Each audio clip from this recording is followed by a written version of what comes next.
இதே வார்த்தைய சத்தியம் பண்ணி சொல்லு.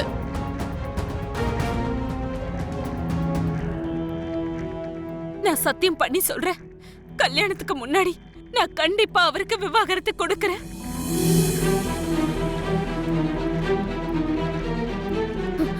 இப்ப நான் உன்னை நம்புறேன்.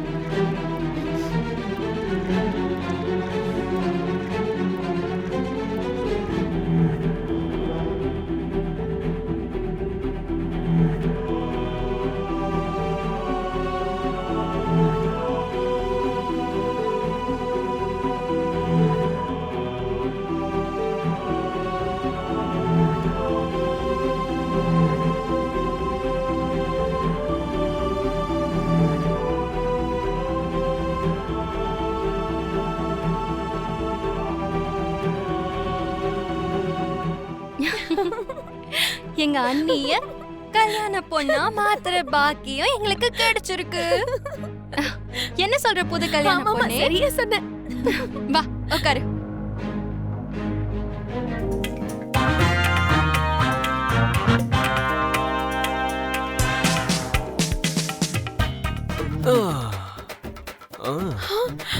இவன் எதுக்கு வந்தான்?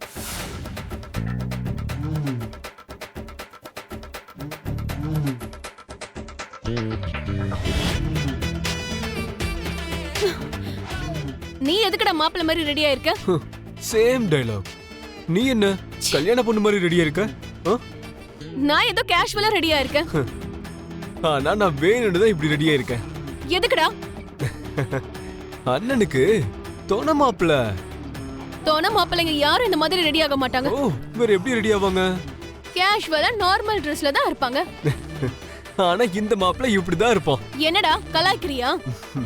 எதுவும் தெரியாத மாதிரி நடிக்காத. பூமிக்கும் அண்ணனுக்கும் கல்யாணம் நின்னு போச்சுன்னா மனமேடை ஏறி அண்ணன் கையில தாலி கட்டிக்கணும்னு நீ இப்படி ரெடியா இருக்குன்னு எனக்கு நல்லா தெரியும்.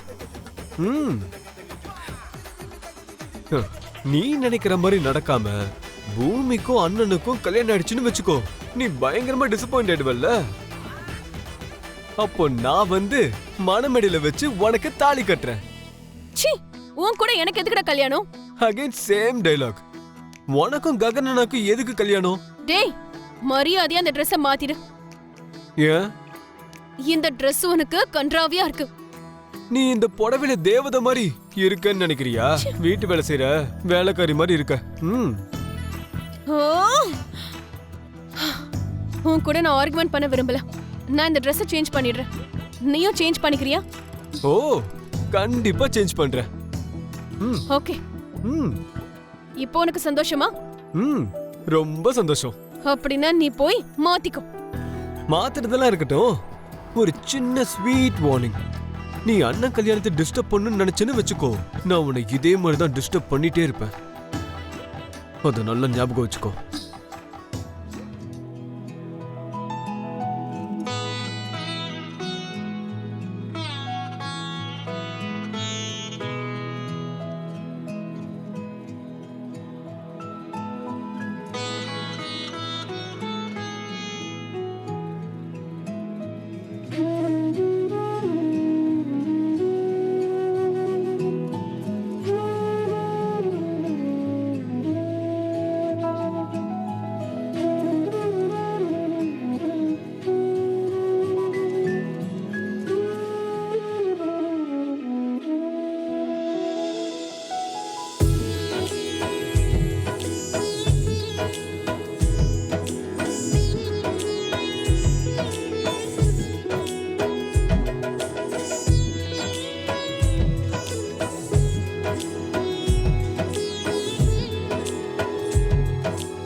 பூமி, நீ ஏதோ டல்லா இருக்கிற மாதிரி இருக்கு.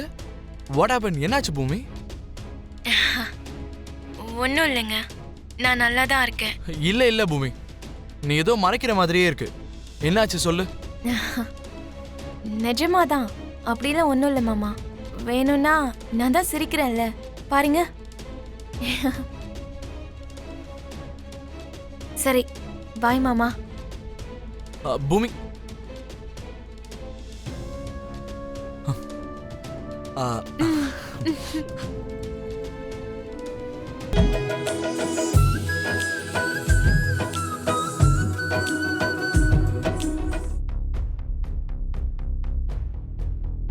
என்ன நடக்குதுன்னு எனக்கு ஒண்ணுமே புரியல பூமி.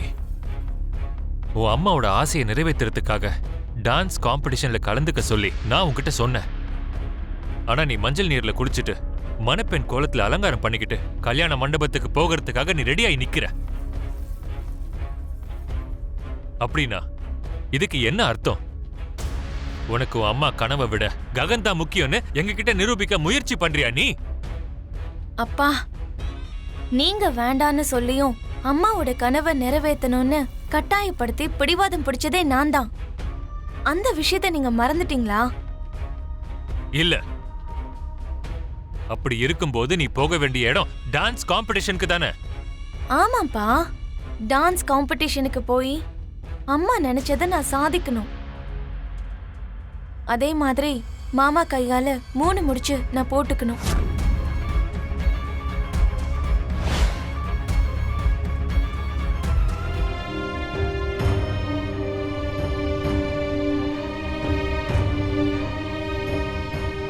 அம்மா எனக்கு உயிர் கொடுத்தாங்க, மாமா மறுபிறவி கொடுத்தாரு. அப்படி இருக்கும்போது நீங்க சொல்ற மாதிரி மாமா நடுவுல வந்த நபர் இல்லப்பா. அதனாலதான் எனக்கு 2 பேரும் வேணும்னு சொல்றேன். உங்க 2 பேரோட ஆசையையும் நான் நிறைவேற்றணும்னு நினைக்கிறேன். சரி, நீ சொல்றதெல்லாம் உண்மை என்ன வச்சுக்கலாம். உனக்கு மறுபிறவி கொடுத்த அந்த பெரிய மனுஷன் உன்னை வளர்த்து ஆளாக்கி இருக்கணும்ல. நடுவுலயே எதுக்காக விட்டுட்டு போனா? எங்க விட்டுட்டு போனா? எப்படி விட்டுட்டு போனா? உனக்கு மறுபிறவி கொடுத்திருக்காங்கன்னா அவங்க உன்னை வளர்த்து ஆளாக்கி இருக்கணும். அப்படி செஞ்சவங்க தான் உனக்கு மறுபிறவி கொடுத்தவங்களா இருக்க முடியும். அப்படி இல்லப்பா. நீ எதுவும் பேசாத பூமி. நான் கொஞ்ச நாள் கோமால இருந்ததுனால எனக்கு எதுவும் தெரியாதுன்னு நினைக்காத. எல்லா விஷயத்தையும் அபூர்வா சித்தி என்கிட்ட சொல்லிட்டு தான் இருந்தா. எந்த நிமிஷம் நீ நான் பெத்த பொண்ணுன்னு தெரிஞ்சதோ, உயிருக்கு உயிரா காதலிக்கிறான்னு நீ நினைச்சிட்டு இருக்கிற அந்த ககன் உன்னை நடு ரோட்ல விட்டுட்டு போயிட்டான். நாளைக்கு கல்யாணத்துக்கு அப்புறம் உன் மேல இருக்கிற மோகம் எல்லாம் குறைஞ்சதுக்கு அப்புறம் மறுபடியும் உன்னை நடு ரோட்ல விட மாட்டான்னு என்ன கேரண்டி? அவனை வேண்டான்னு ஒதுக்கிட்டு அம்மாவோட ஆசையை நிறைவேற்றினா பெருமையும் கௌரவமும் உனக்கு தன்னால வந்து சேரும்.